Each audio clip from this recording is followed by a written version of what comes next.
I'm going to be making a series of, I think, probably 3 videos on actually getting an astrological reading from an astrologer. So many people come to astrologers and people have a preconceived idea of what's going to happen or what can be done when they go to visit an astrologer. And those preconceptions are almost always wrong. There's something very magical that happens during an astrological reading that many people aren't aware about. And I wanted to first talk about that, exactly what happens during a reading.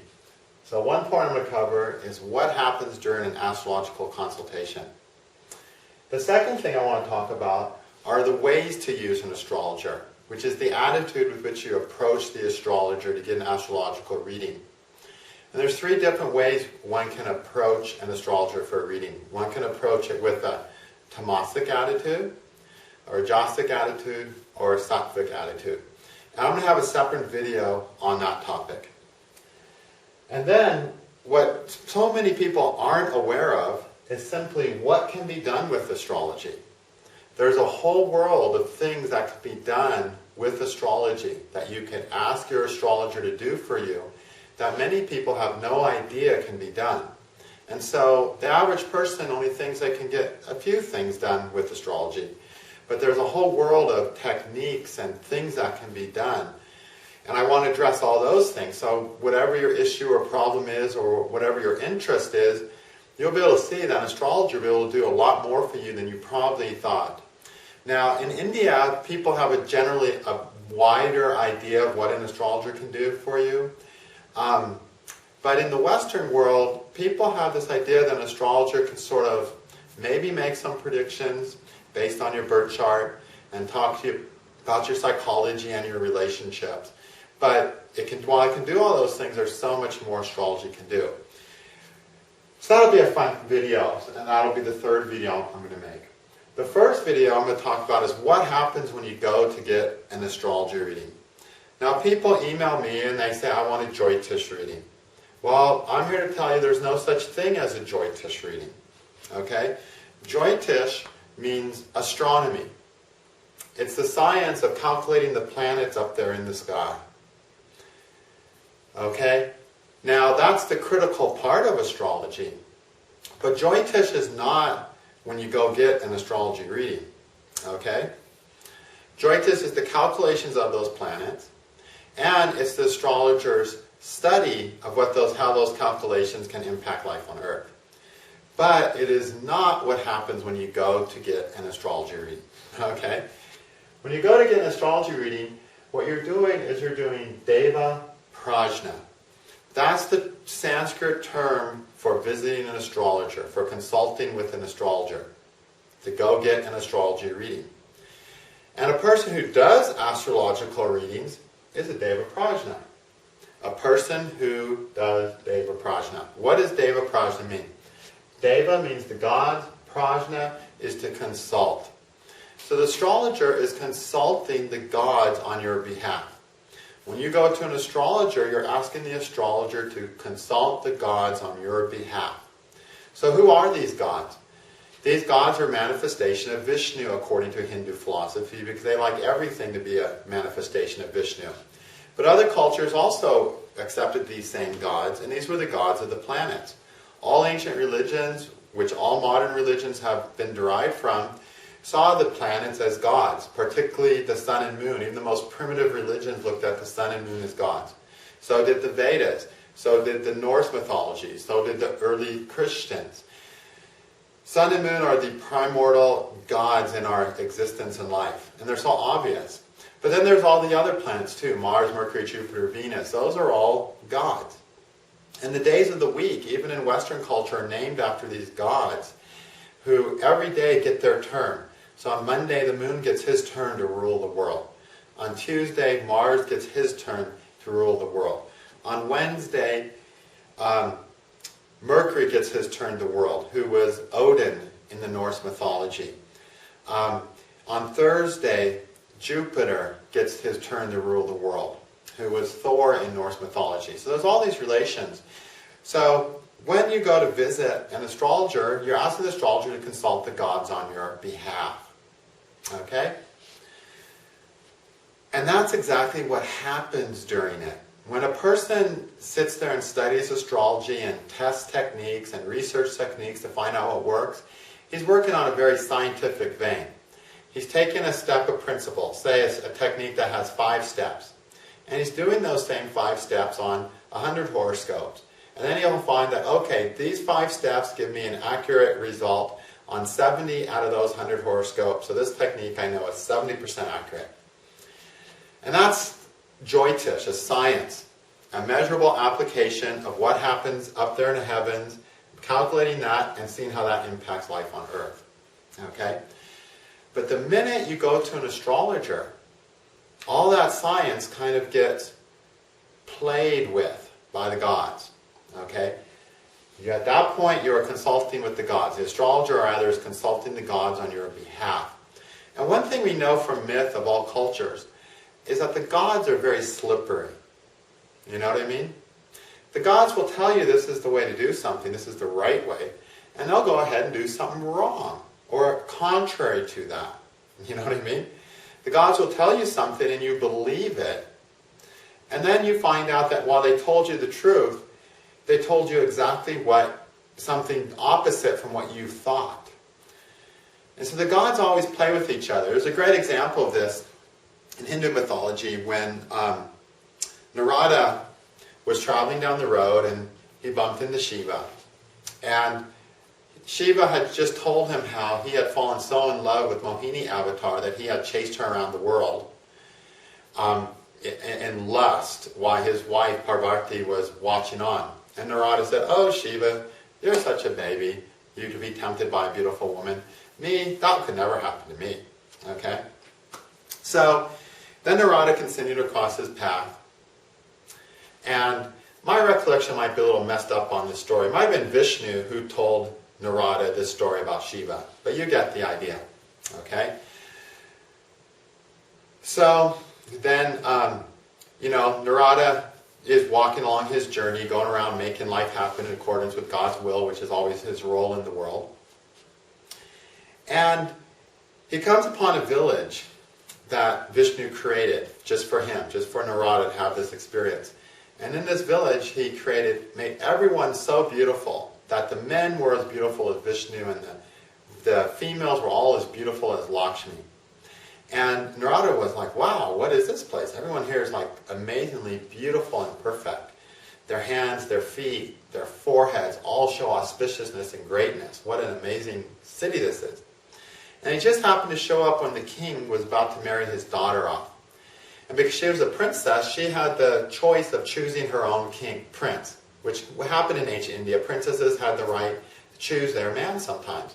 The same way Sita was able to have some, choice. Or actually, she was sort of given away, but sort of had some choice in it. So he shows up and the king sees him and goes, "Oh, Narada, it's so nice for you to visit. I'm so glad you came today. My daughter is going to choose her prince today, her husband today. I'm glad you can be here for it. Let me show you my daughter and tell me what you think about her." So he looks at the daughter and he goes, wow, he instantly falls in love with this daughter. And he's like, she is just amazing. She's beautiful. Every one of her features is perfect. And every one of those perfect features is an omen for perfect happiness and perfect auspiciousness. In fact, this girl is so lucky, so fortunate in life. Whoever she marries will be immortal. Because she's so fortunate, even her husband could never die. Because that's such a painful thing to have happen.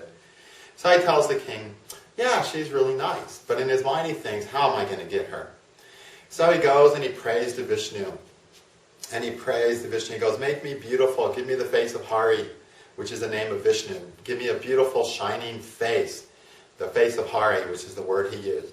So that she will see me and love me and choose me. And Vishnu says, okay, I'll give you the face of Hari, as you ask.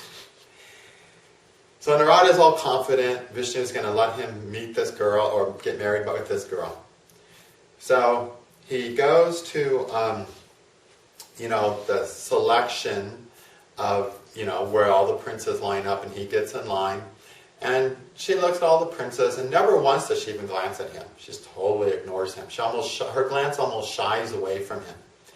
And he's going, what's wrong? She's like, I'm looking at me. And he wonders, and he goes, she must just be shy. She'll certainly pick me. She just can't look at me because I'm so handsome, and she's just shy and virtuous, so she can't boldly look at me.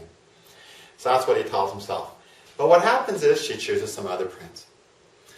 And he's really upset at this. He's like, wait a minute. Vishnu promised me the face of Hari. There's no way I could lose. She would not choose me. Then he noticed some of Shiva's attendants, some of Shiva's servants, were laughing over in the corner and pointing at Narada. And he's like, what is it? He goes, oh, you should see your face. You look like a Hari. He goes, huh? And he gets something reflective or finds a window pane or something. He looks, and indeed, he has the face of a monkey, which is another word for Hari. Hari also means monkey, unfortunately. So he is outraged by this, and he's so pissed at Shiva's attendants that he just lances them with fire and blasts them into, carbon and dust.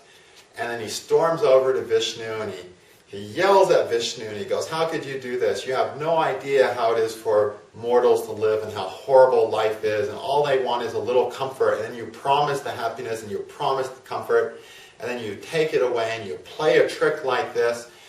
He goes, I'm going to curse you that you're going to be born on earth, and you're going to have to suffer like a mortal, and you will have to suffer the loss of your beloved the same way I did. And the minute Narada said that, he's like, oh my God, I just cursed Vishnu. What did I do? And he fell down and he says, Vishnu, I'm sorry. I don't know what came over me. I cursed you. I shouldn't have done that. And Vishnu lifts him up and he goes, nothing that you did is not what I intended for you to do. Okay? So, as a result of that curse by Narada, Vishnu had to be reincarnated as Lord Rama. And as Lord Rama, his wife Sita was taken away from him. And he had to go find her. After he found her, he came back to the kingdom. And there was a person in his kingdom that said she should not remain with Sita because she had lived under the house of another man. And so it wasn't correct for Rama to have her back. So Rama said, it's more important for me to please my people than it is to please myself. So at that point, Sita went and lived away in a hermitage where she gave birth to his twin kids. So he suffered a life without Sita. And he lived, according to the myths, for like 30,000 years, which really, I don't think is how it really happened, that he lived that long. This is mythology. But he lived a long life without his love, just as he was cursed by Narada to live. So, but he wanted that curse to happen. It was all part of the divine play on earth that had to work itself out. So that's a really good example of how tricky the gods are. Okay, they're all slippery little bastards, okay? And so when you go into an astrologer, you're not going to get what you're expecting, okay? And if you try to get what you're expecting, you're just going to get frustrated with the reading, okay? I see this all the time. I'm going to give you some examples. One time I had a girl, and how this works. Before I get into examples, I want to mention. So, when you come to visit an astrologer, as the astrologer consults with the gods open and close his consciousness. So he might look at the chart and see something amazing and make this amazing prediction. But he might never make that amazing prediction again. God will make something so apparent to him, the gods, that he just blurts out this prediction without helping it. Or he'll use this technique and it works perfectly. Okay? And he'll make these predictions. But then when he tests that technique on 10 charts, it only works 3 times out of the 10. And he wonders, how did I make that great prediction? Because God opens his eyes to the truth of the chart. Or, if the gods want to be slippery and hide things and confuse the client, the gods will close the astrologer's mind to the chart. And so he struggles with it and can't make anything solid predictions. Okay? At that moment when a reading happens, it's no longer this scientific thing, okay? What happens is it's an amalgamation of effects based upon the merit that the client, the person coming to the astrologer, has earned to learn about themselves and their future. And in accordance with that merit, the gods give them awesome information totally wrong information or possibly confused information. Okay? But whatever information that person gets from a reading is what the gods want that person to move forward with their lives with. That's the important thing. The gods want you to have that information, no matter how good or bad it is, to move forward with your life when you go get a consultation with the gods, when you get an astrology reading. That is often very different from what you want in the reading. Okay?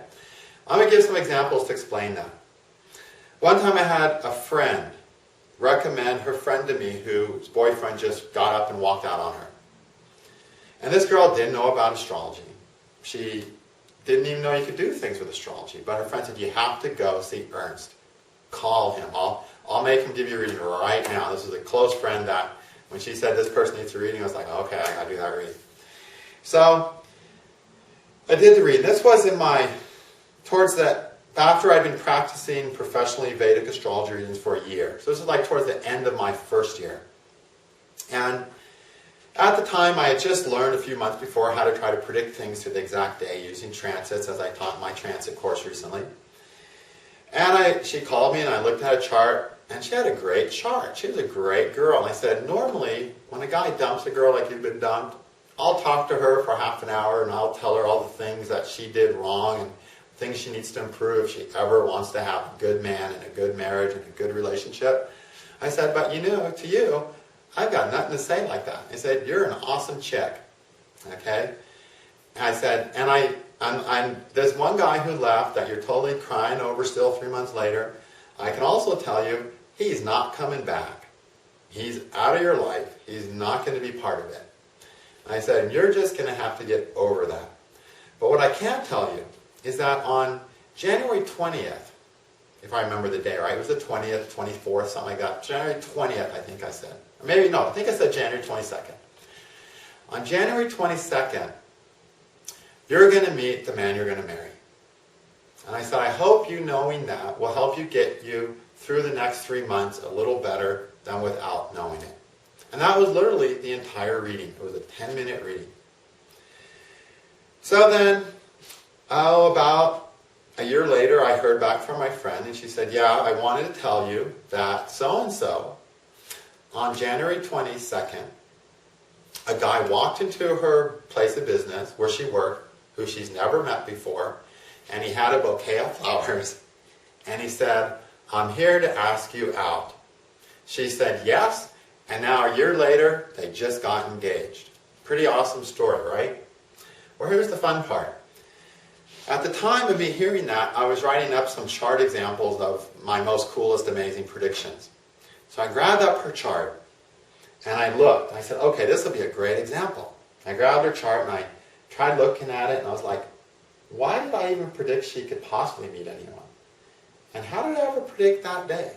And I could not figure out for the life of me how I made that prediction. But when she was there in my office, it was crystal clear. Mr. Wright is showing up January 22nd, okay? But I couldn't figure out how I made that prediction. So she had the merit to, and also God wanted her on a path in such a way that she would know this prediction. So he made me see it in the chart, okay? And I saw it and I said it. So let's look at the possibilities here. When a guy just shows up at your workplace that you've never seen before, bringing flowers and says, I'm here to ask you out, there's a really good chance the girl's going to run away or say no, okay? It rarely happens that way. It doesn't even happen that way on the movies. In the movies, the guy is going to have to get doused a few times before the girl says no, or says yes usually, okay? What's the chances of that happening? Okay? Usually that freaks the girl out. She's like, wait, I don't even know you. You haven't even talked to me. You don't even know my name. And here you are with flowers asking me out. That'll freak out a lot of girls. And maybe, just maybe, that would have freaked her out. But maybe, just maybe, my telling her on January 22nd, the guy you're going to marry is going to show up. Maybe she was waiting for that day. When it's January 22nd, she went to work that day, so when a guy brought her flowers, it was like, yeah, this is exactly this weird thing, this guy who I've never even seen before showing up with flowers is exactly what's supposed to happen in my life. So the gods, they like to tell us the things that we need to know to go on our path when you go to an astrologer reading. The astrologer's job is not to tell you what you want to hear. I'm sorry. If you like hearing what you like hearing, then just leave us astrologers the hell alone. Okay? Because that's not our job. And we don't have the power for that. We only have the power to say what the gods want. And the gods wanted her to know this prediction because it was what got on her path. And that prediction makes me sound like an awesome astrologer, right? But I'm going to tell you one that shows how shitty of an astrologer I am. Okay? About probably a little while after I heard that about the girl. Yeah, I think within a month or two of hearing that that girl had been engaged, I was walking down the streets, coming home from the temple in Encinitas, and this girl runs out of her house to accost me. She's like, I really need an astrology reading. I'm like, what's up? She goes, I'm just really busted up over so-and-so. I'm like, oh, great, so-and-so. This guy I just didn't like, who was just always causing trouble. So I instantly had sympathy for her. I said, all right, I'll tell you what. I said, I'm in the middle of moving, and my apartment's empty. I'm about to move to Hawaii, but I'm just going to grab my laptop and come over. I live like a block or two away. So I went, sat in her apartment, I looked at her chart, and I said, next year, you're going to meet Mr. Right. It's just a year away. Exactly 12 months. I didn't try predicting the exact date. I was in a rush. I was moving. I said, but next year, you're going to meet Mr. Right in exactly 12 months from now. She says, okay, great. That'll help me get over so-and-so. I said, good. So then, about 15 months later, I'm visiting the same town again. And she hears that I'm in town. So she tracks me down and gives me a call at my friend's house that I was staying. And she says, I just wanted to tell you, the story always makes me laugh, that I never met anyone the way you said. I didn't meet anybody at all on that month or since that month or before that month. I haven't met a guy in the 15 months since I met you. I'm like, I'm sorry. Because I hate screwing up predictions. I'm like, I'm sorry. She's like, no, don't be sorry. She goes, I'm so glad you told me that. She goes, I was so depressed over this last relationship that I didn't want to do anything with my life. I just wanted to sit around and mope. But when you told me that I was going to meet someone in a year, that made me feel good enough that I was able to get off my butt, get off my couch, and I started singing. And now I'm an opera singer, and I'm with whatever it's called, a band or troupe, and I'm singing, and I just love it. And I feel so happy because I'm doing something creative and beautiful. I don't even care if I have a boyfriend anymore. She goes, it doesn't even matter to me. I'm just happy with myself for the first time ever. And if you hadn't told me that I was going to meet someone, I probably would have never have gone with this and found myself. So here's the case where the gods wanted her to find herself, to pursue her opera career as a singer. But she was too depressed to do it. So what do? They stick me in there and they make me stupid and they make me make this prediction that doesn't come true. But it's what she needed to hear to have a better life. Okay? So I looked at her chart. And the minute I looked it up, I said, holy shit. I actually predicted that she would meet Mr. Right in, get this, you're going to love this, in Moon, Saturn, Rahu period. I mean, that's the period when someone hits Moon, Saturn, Rahu, and Saturn's and Rahu's with the Moon, like she had in her chart, you pretty much just say, don't leave the house that day, because you're going to be totally miserable and depressed. But instead, I said, oh, you're going to meet Mr. Right that day. And I can believe I had said that. I said, I wonder if I calculated her chart wrong, or did something really stupid, like used someone else's chart. I couldn't figure out how I made that prediction, but it was totally apparent to me when I looked at her chart. There's no way I had any business saying that she would meet anyone in that whole 2-year period. But somehow I said it. The gods played a trick on us, and I said it. I lied to her. But it was a lie she needed to hear to have the best destiny possible. Okay? And that happens so often in readings. Okay, I had another girl come in. And her parents both had started studying with me in that last year, and all they talked about was astrology at home. They just totally loved it. They were coming to all my classes back when I lived in Encinitas, and they would, I had a little place where I taught once a week. And they came for a reading, then they wanted their daughter came. So I sat down with her daughter. I think she was 18 or 19, maybe 20. She was still living with her parents and maybe going to the community college. I think she was 19. And I looked at her chart and I started trying to read her chart. And it was like pulling teeth. It was like one of the most uncomfortable readings ever. I couldn't say anything about her. I couldn't say anything about her life. I was just fumbling through this reading. And she was uncomfortable because she couldn't relate to anything I said. So I tried to rephrase it for a 19-year-old girl. She still couldn't relate to anything I said. And it was just this really miserable reading. Then I finally got done. And she gets up off her chair, and her butt's like halfway up, and then she plops back down, and she goes, "How accurate is this stuff?" And I said, honestly, for you, it's not accurate at all. I said, see the way you've got your 5th house and Jupiter and Ketu all sort of with these other planets? Well, these other planets are messing up astrology in your life. I said, you'll get the information you need to have a good life, and you'll learn what you need about your life to have a good life, but it ain't going to happen through astrology because your astrology planets are beat up. So it's just not going to happen that way. I said, astrology is just not for you. And I always sort of do that. When I have a client, I always look at the planets and I judge, okay, what are the things that they're going to have the merit to see from an astrologer, and what are the things they're not going to see? Okay, are these planets good in this bargain? Maybe they'll get great predictions about their love life, but terrible financial predictions. Okay? Because in different areas of life, the gods will give us more or less information. So I said, it's not for you, it's not accurate. I said, you're going to get your information in other places. And then finally she felt good. She goes, she was totally relaxed, and she just got so happy. She goes, oh, I'm so glad to hear that, she said. She goes, because I never felt an affinity for astrology. And this person had been done yoga, like heavy meditation since she was a kid. She was one of the young yoga brats in town who grew up basically with parents who did yoga and went to yoga churches and meditated, and they meditated together.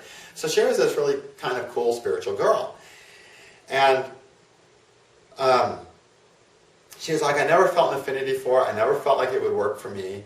And all my parents do is talk about astrology anymore. And I feel like I don't even belong there. I feel like there's something wrong with me because I don't feel like it works for me. I said, no, it doesn't work for you. And she goes, I'm so glad to know that because I feel so much better because I was feeling like a stranger in my own house. Now I totally feel fine about everything. So that's all she needed from that reading. All she needed from that reading was that 5-minute little talk at the end, which was just so she can feel comfortable around her crazy astrology parents and not feel like there was something wrong with her because she couldn't relate to what they were talking about. So it's funny what you get from a reader, an astrologer. Now, so often one of the typical things I get from people, I get people that email me. In fact, I had one woman, she emailed me years ago. She said, for my thesis, I wanted to test, like her master's as part of it, I wanted to see how accurate Vedic astrologers were. She said, I heard Vedic astrologers were 90% accurate, that their predictions were so good. So she said, I went to my school and they gave me money to do this. She goes, and I went to 10 most prominent Vedic astrologers in the United States that I could find. And I asked them all the exact same questions. And not any of the astrologers gave me the same answer. She goes, how could that be? So she went to 10 astrologers, asked them all the exact same questions. The astrologers were all the most famous, most pricey astrologers in the United States. And yet none of them answered even one of the questions the same. Okay? So the gods were certainly playing with her. And I just said, well, obviously what this means is that, at best, Vedic astrology is 10% accurate, right? Because at best, only one of those astrologers was going to be right. Then I explained to her kind of the stuff that I'm explaining to you now. Okay? And so often, I get people who are in a similar condition. They go to 3 or 4 astrologers, and they ask the same questions. When am I going to fall in love? When am I going to have money? And all the astrologers tell them different things, and none of them come true. That happens sometimes to people. Okay, now this happens for the reason that, remember, everything the astrologer tells you, the gods make the astrologer tell you to help you get down your path of life better. So what do you think the gods are telling you when you need to go to 1,000,000 astrologers and constantly keep getting different answers and you still can't make a decision in your life or be happy in the now? The gods are telling you not to worry about the future, to live in the present and make the decisions in the present. But what happens is, the people who go to astrologers so often and ask lots of astrologers the same questions, they're so scared of doing the wrong thing and messing up their lives. And these people that I call them 20 question people, they come with a list of 20 questions that they want answered exactly and specifically to the exact minute of time. They want everything lined out like it's a screenplay. Act 3, Scene 4, you will fall in love. Act 3, Scene 5, you will get divorced. They want everything just laid out for them. And I find those readings, those people are always the people who go to several astrologers and always get contrary and wrong information. Because the gods are saying to them, want them to learn. They're saying to them, look, you're so scared of life. You can't even take a step forward in your life without consulting an astrologer. And the gods are saying, we don't care for whims. If you're that scared of life, there's no hope for you. And there's no reason for us to communicate with you either. Okay? So don't waste our time, the gods are saying. We're going to keep giving you misinformation until you figure it out. And what do the gods want you to figure out? That type of person, the gods are talking to this person. They say, we want you to know that we want you to make a decision. And as soon as you make a decision, we'll validate the decision as right or wrong. And if it's the wrong decision, no big deal. Just take a step back, or a step left, or a step right. And if it's the right decision, great. But as long as you're just going to sit here and not act and not decide, we're not helping you. And that's how the gods treat the people who won't do anything without getting an astrological consultation. The gods are saying to them, you're so scared of life that you can't even move.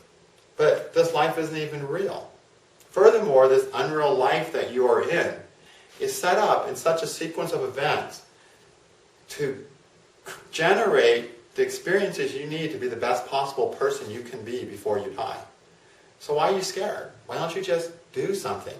As soon as you do it, you'll find it validated. And I find that to be so true. As soon as we make a decision in life, the gods will validate it and we'll know if it's right or wrong. If it's wrong, we just adjust. Big deal. If it's right, awesome. But as long as we won't move until we know the answer, the gods disdain us. Gods are no respecters. The gods do not respect scared people. Okay? Everyone has to have the courage to live their life. And the people who come with long lists of questions, they want to know all the specifics of before they make a decision, never in my experience get good readings. I find they never do. And even if they get a perfect prediction, it doesn't matter because their mindsets aren't the mindset that will allow for a happy experience of life. For instance, I had a girl. She came to me in April of 1997, I think. Sounds about right? Maybe it was March. No, it was March. She came to me about mid-March of 1997, and she was out of a job. And she wanted to know when she was going to work. She was really stressed about money. She had lots of bills. She was a big spender. I said, you're going to get a job June 15th. You're going to get a job. Okay? She goes, oh, good. She calls me 2 or 3 weeks later in April. She goes, when am I going to get a job? I said, will you look again? I said, okay. And I looked again. I said, I told you, it looks like June 15th you're going to get a job. She calls me about 3 weeks later. She says, where do you look again? And I said, look, I've already told you, at this point I was kind of like getting irritated. I said, it's June 15th you're going to get a job. So, if you don't get a job in the middle of June, okay, then you can call me and then we can look again. But I think you'll get a job on June 15th. So she didn't call me over the next month. All right? She never called me ever after that, come to think of it. But she was totally stressed the whole time she was waiting for her job, even though I told her job would be June 15th. In fact, I told her that 3 times. Yet she was miserable every single day until that job came. So then I heard from her friend, who she connected to me with. She goes, oh yeah, so-and-so got a job June 15th. I said, oh, that was really nice of her to keep calling me. It's totally being a nuisance. Asked me to look at her chart again and again. Yet when she gets the prediction, she doesn't even call and give me a courtesy call to say, oh, thanks, that prediction worked out. Okay? She was so fearful that she wasn't considerate of my time. She wasn't considerate of the prediction. She didn't respect the prediction. She didn't respect that she could get a job. She couldn't live peacefully for a few months until she got the job. In essence, making that perfect prediction to the exact day did not help her a single bit. Didn't help her at all. She was miserable every day and stressed every day about that until she got the prediction. Why is that? Because she didn't have faith in life. Since she didn't have faith in life, she wanted to be told by an astrologer when it would happen. But since she didn't have faith in life, she couldn't believe that prediction either. And that's what some people do when they approach an astrologer. They ask so many questions because they don't have faith in life. Yet, they can't believe the predictions because they don't have faith in life. So it's kind of like one of these endless little vicious cycles. So if you're one of the people who tried consulting the gods and gotten frustrated and irritated, you probably need to take a better look on your life. I find the best readings happen when a person just comes. They go, give me a reading. And the best readings are the ones when people just kind of get a reading by accident. The best reading I ever had was when I was 21, or 20. I was 20. And I was living with a friend for a week up before I was moving away from Milwaukee. And he said, I have this friend, she's an astrologer. And I'm going to call her and ask her to read your chart for you. And she'll do it for free because she's a really dear friend of me. I'm like, oh, wow, that sounds awesome. So we call her up, and I hadn't planned this. I hadn't thought about it. And she calls me up. And I call her up and we talk. And after an hour and a half, my friend was like nagging me to get off the phone because he didn't have a lot of money. And back then, phone rates were like 27 cents a minute. So I was like racking up like a $30 phone bill. And he had like no money, and I was totally broke too. So it was like a pretty serious phone bill for us back then. So he kicked me off the phone, but before he did, I said, look, I'm driving home tomorrow, and I'm going to be driving right through your town where you live. Maybe I can come visit you. She's like, sure, sounds great. So I drive to her town the next day, and I was really excited about going there, so I was like lead-footing it the whole way. So I cover like 700 miles in about 8 hours, totally lead-footing it. I get to her house, and I'm really excited about having my chart read more. But she feeds me, and she made sure it was vegetarian when she knew her and I eat vegetarian. And then I hung out with her family, and her husband showed me all of his experiments he was doing. He was like an inventor. And I'm going, what about my horoscope? What about horoscope? And finally, she takes me to her office. She sits me down, she starts calculating my horoscope, or starts teaching me how to calculate horoscopes. Then she gives me ephemeris and a book of houses, and some worksheets for calculating horoscopes, and some basic lessons on astrology. Then she tucks me to bed, wakes me up at 6 p.m. and kicks me down the road. And some of the things she said during that reading, all the things were like totally true. And some of those predictions I keep secret. Really, I keep the most profound predictions from that to myself because they were very, I wouldn't say personal, but they're just some things you don't want to tell about yourself. because, of lots of reasons. Not that they were bad things. I love talking about bad things about myself. That's a lot of fun because I have a sense of humor. But it's the other things that are no fun to talk about. So anyway, she made some great predictions, and it was like she set me up with my astrology books that got me started to where I am today. So here the gods were saying, we're going to put you on the path of astrology. So my friend calls his friend and has me do a reading, and I go over there, and she read some cool things about me, and the most important things she said were not really things I was really that interested in at the time. Then she calculated her chart, and I was not really wanting to be an astrologer. At the time, I was teaching martial arts, and I was expecting to continue teaching martial arts. But as it turned out, I got home and I injured my knee so bad I had to take a long break from martial arts. And then I moved down to California to make some money before taking a trip to India, as was my goal. Before taking my trip to India, I re-injured my knee, had to cancel that trip. And on the very day I injured my knee, I met a girl. I started dating that girl. She chewed me up and spit me out. And what was left of me was going, wait a minute, there's something called astrology. So I called my mom up. I said, Mom, send me those astrology books. My mom sent me those astrology books along with a whole bunch of fresh made bread to feed me because I was starving at the time. And I had gotten to astrology, and after a few weeks of calculating things out, making sense of things, and spending all my time at the bookstore reading astrology books, I was like, oh, everything is just as it should be. Everything I needed to learn from this relationship is perfect. This was the perfect heartbreak that I needed. And so I processed this whole relationship, decided I'm going to be an astrologer. This is what I'm doing. But that would have never happened if the gods hadn't set me up on that path. So when you go to visit an astrologer, the gods are telling you what you need to hear to move down your path in a healthy way. Not telling you what you want. If you want to know, when am I getting a job, and what's it going to be, and should I do this, and what will happen if I do this, will it work out for good or work out for bad? The gods don't work that way. Look at all great myths. Look at any time anyone's gotten a prediction in mythology. Look at the Oracle of Delphi. Search the Oracle of Delphi online, which was the Greek oracle that all the Greek heroes would go to and get these amazing predictions. Yet none of these predictions ever worked out the way the Greek hero thought they would, okay? They were what the person needed to hear to get down their life. And that's what happens when you get a Deva Prajna, when you consult the gods. So the best way to get the most from an astrologer is just to go there with an open mind and see what the astrologer has to say.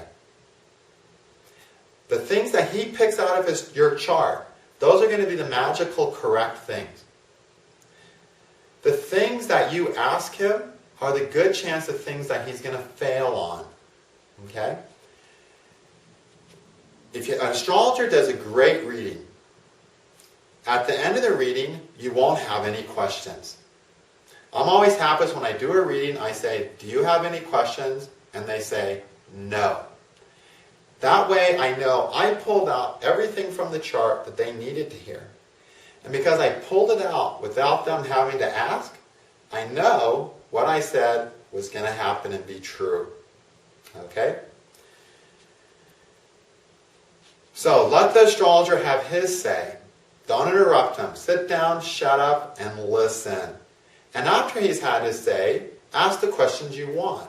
But realize that the questions you're asking, that he hasn't answered, may well be questions the gods not want you to know the answer for. Because they want you to live differently, somehow, or live in a better way, or overcome some fears. And focus more on what he said without you asking him. Okay? And then you're going to get a better reading.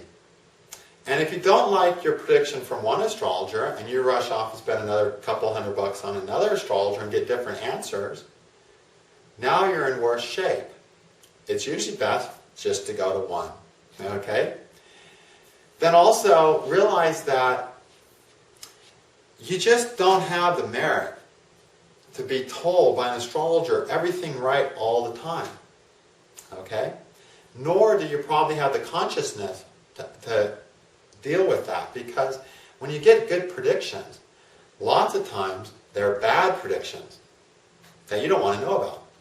I've managed to predict pretty much most of the things in my life to the exact day. Okay, since I started predicting things to the exact day back in 1996.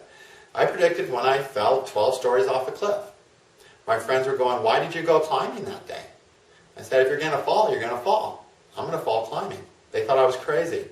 Well, after I came out of the hospital with my bolted arm, I met a girl, my next door neighbor, who I'd never seen before, and she was emptying her trash when I was emptying mine. She goes, "Oh, you have a brace." She goes, "I just got mine off yesterday." And I'm like, "What happened?" She goes, "Well, I was hanging a curtain rod and I fell off and broke my elbow." I'm like, "How much did yours cost to bolt together?" She's like, "Mine was $8K. I said, "Oh, wow. Mine was only $6K and I fell 120 feet. So my manhood fell a lot better falling 120 feet off a cliff than it did falling off a chair and breaking my arm. So we shouldn't be concerned about when bad things happen. After I broke my arm and, crawled out of that mountain on my butt, I felt so good and so light. I felt like this karmic burden had been lifted. I knew I was going to have an accident. I wasn't concerned. I wasn't scared. But a lot of people, if you say you're going to have a severe accident in June in 2 years from now, they're going to go, "Oh my God." And when June comes, they're going to be frigid little people. If you can't handle hearing the bad concrete news, you're not ready to have all your life predicted. So a lot of the questions you ask are going to have bad answers. And so God knows you can't handle those bad answers. So he makes the astrologer screw up and give a bad prediction. And then you get more and more confused and finally just said, "Screw it. I'm just going to live my life." And that's what God wants you to do. So understand that you aren't always going to get the perfect predictions, no matter who you are. And so hunting astrologers, saying, "Oh, I have to have my chart read, and I already had it read by so-and-so, but I need you to read it too, and you to read it too," is not a healthy attitude. Because the God's only going to give you so much about your life. If you want more than that, you have to put the self-effort in to learn and understand more about your life through your own studies and researches and so on. The best readings happen, I find, invariably out of the blue. When a person just stumbled across the astrologer. Like one of my favorite stories is that of Noel Tyl, one of the best astrologers in the world who did Western astrology. Extremely competent, amazing astrologer. An amazing predictor too, which is unusual for people who do Western astrology. And, he went and got a reading by a guy. The guy said, "You're going to be an astrologer and you're going to write this many books." And Noel Tyl just laughs at him. He goes, "Yeah, right. I'm going to write astrology books." Well, that's what he did. What an amazing prediction. You're going to write astrology books and be an astrologer? To a guy who just thought it was a complete joke. Yet that's exactly what he became. So the best readings are what the astrologer tells you when you just get that astrology reading by chance. Because that's when the gods are really saying, "Okay, this is your time in life for you to know some profound stuff about you, about yourself." The times you go hunt the astrologer down, well, lots of times those are just not the times where the gods want you to understand so much about yourself, so it won't be as powerful of a reading as when you find an astrologer and book an appointment and show up with all these questions. Not that you shouldn't do those, but I just want you to realize the differences in what to expect with the readings you get due to the timing and what the gods want you to understand about your life. Okay? Alright, so that's what happens during an astrology reading.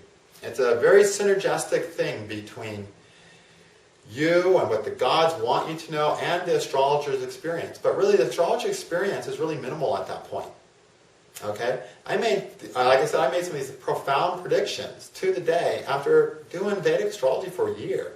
That only happens one way. It's called luck. Okay? It's divine luck where the gods want that person to know the day, so the gods make you see the day and you say the day and you look great. And it's all because of the gods at that point. Okay? Now, one other really important point with respect to that.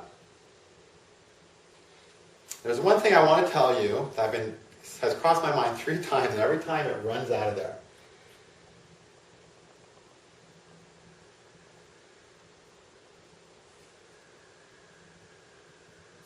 I'll remember it. And when I remember it, I'll tack it on to video number 2 or something. Okay? So be aware of what happens when you go an astrologer. Realize that you're responsible for your reading. Okay? Due to your merit. You're going to get what you've merited. Now, and this is the point I wanted to cover that I kept forgetting. When you go to different astrologers, some of them will use different calculations. Okay? Or you might say, I'm only going to Vedic astrologers because I don't like the tropical zodiac. Well, I use tropical zodiac because I think the ancients actually used tropical zodiac in India. Okay? There's a lot of other Vedic astrologers who use tropical zodiac. In India, there's a whole movement towards it.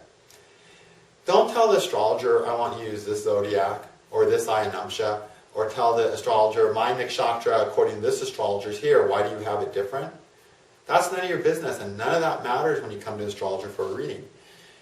You're coming to the astrologer to get a consultation with the gods. And whatever calculations, whatever techniques the astrologer uses, those are the calculations techniques that the gods are going to communicate to that astrologer through. And if you don't like them and think they should be different, you're just getting in the way of the reading.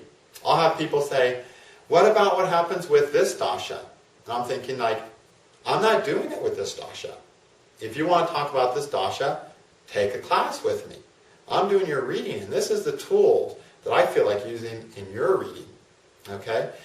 So, and if your chart is calculated different with one astrologer and next, or your dashas are different, don't worry about it. It doesn't matter, because when it comes down to it, you're going to learn what the gods want you to learn, no matter what technique and where the astrologer is from, whether he's a Western, a Vedic, or a Mayan astrologer, or whatever. And whatever Ayanamsha he's using, whatever dashas you're running, whatever nikshatra you're running, that's between him and the gods. Okay? And you saying, oh, but I want you to use this Ayanamsha, is like just getting in the way of the process of the astrologer consulting the gods on your behalf. Okay? So I hope that helps people understand more about the synergistic thing that happens during an astrology reading. Next video we're going to talk about the ways to use astrology. And then we're going to talk about all the things that can be done with astrology, which is going to be really fun. There's so many things that you could be doing with astrology that you don't even know. And this will also be really cool for people who are new to astrology, just so they can learn, oh, I could study this, you mean? And I can actually learn how to do this? Wow, that's really exciting. Because there's so many different things to study in astrology. You can't study them all at the same time. You have to say, oh, I want to study this now, and then focus on that for 6 months to a year. When you've gotten good at that, go, oh, now I'm going to study this. And that's how you need to do your studies. A lot of people study in a very fragmented way. So they learn tons of little bits and pieces from a million things, and as a result, they can't do anything well. Learn to do one thing well if you're studying astrology. After you've done that one thing well, do another thing well. Okay? And then as an astrologer, if you can do one thing well, you'll be a very good astrologer. If you can do a million things poorly, you'll be a useless astrologer. So learn one thing in a concrete, deep way at a time, and master that thing before trying something new. And focus your studies. And this third video will help people understand some of the different cool things that you could focus on mastering. Okay, thank you.